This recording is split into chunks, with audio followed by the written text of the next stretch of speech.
Trump, Hamas prendeu reféns em tubos pequenos quase sem ar. Uma análise profunda da crise humanitária em Gaza, focando em ajuda, reféns e responsabilidades internacionais.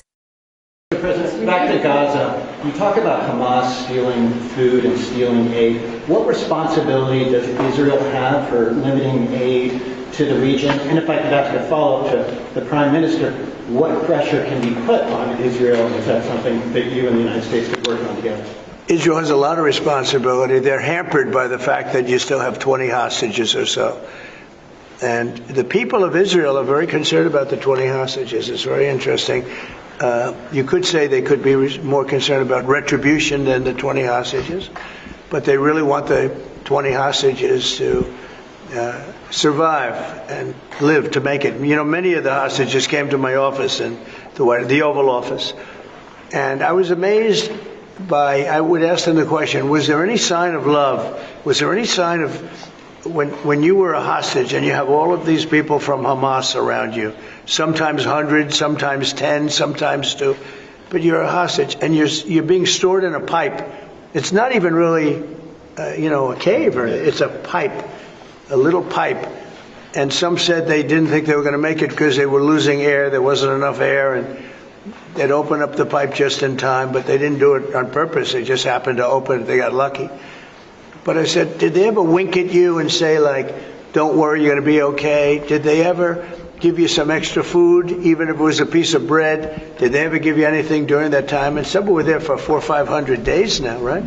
It's a long time, a year and a half, more than that. And not one person said there was any love from anybody. You know, in other words, you have hundreds of people, and you see it in the movies where somebody's a prisoner and somebody's helping. You even see it with Germany, where people would be let into a house and live in an attic in secret. You know, you'd see signs of stuff. I said, did you see anything like, did they wink at you? Did they say, don't worry, you're going to be okay?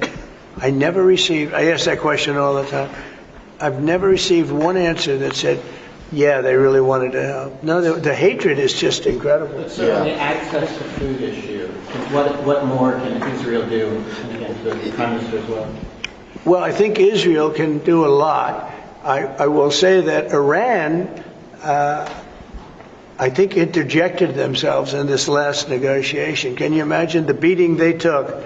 We wiped out their nuclear possibilities. They can start again. If they do, we'll wipe it out faster than you can wave your finger at it.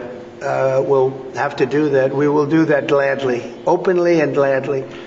They've been saying, Iran's been sending out bad signals, I'll tell you. For a country that just got wiped out, they've been sending very bad signals, very nasty signals.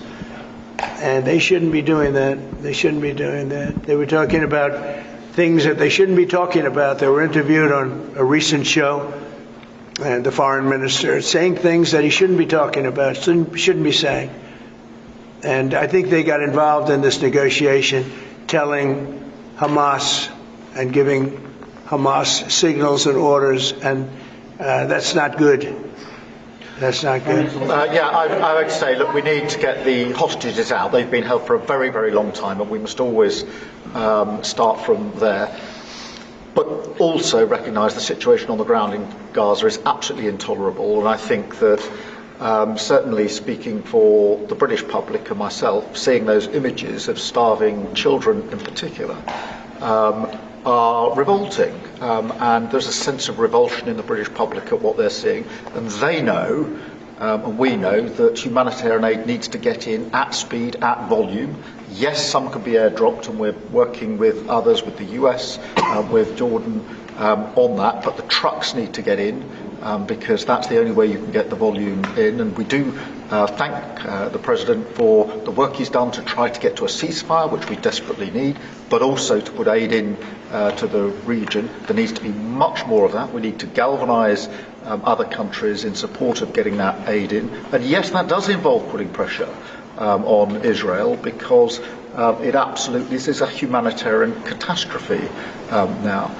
We also need to look beyond that situation to what then happens in the event of a ceasefire, which is desperately needed. And that's why I'm really pleased that we're having a discussion about what a peace plan would look like after that, the component parts of that. And we have to be really clear at this point that Hamas can play absolutely no part in any future governance in Palestine and and in Gaza. And it's really important that we're clear about what triggered this, who took the hostages, and calling out Hamas for what they are, which is a terrorist organisation. But I think today the focus has to be on getting that humanitarian aid in.